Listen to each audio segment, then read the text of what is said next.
food so that they don't spill. So I'm going to transform this to a little gimbal for the phone. Just out of curiosity, just to try it out. Well, let's see how it goes. I'm going to use this little phone holder which I got from a little selfie stick. So I'm going to drill a hole here right in the middle, and I'm going to mount this so that I can use it to hold the phone. Alright. Well, I'm going to make a hole now. Drill the hole here.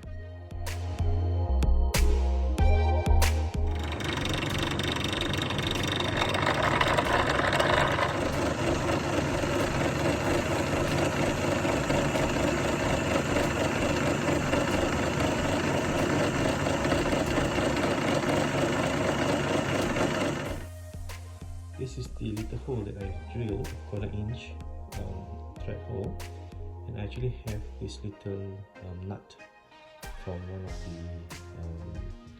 quick release plate of the camera. So what I'm going to do is I'm going to screw it through here, in here, and I have it secured onto this little phone holder. Alright, I'll fix it up and I'll show you. This is after I fitted the little nut onto the end of this cup, and finally I'll just need to secure this phone holder onto this 1/4 inch screw, and I'm done. So this is basically the whole construction. So I'm going to fix it back in here and I'll share with you when the camera and the phone is mounted on this gimbal. Right?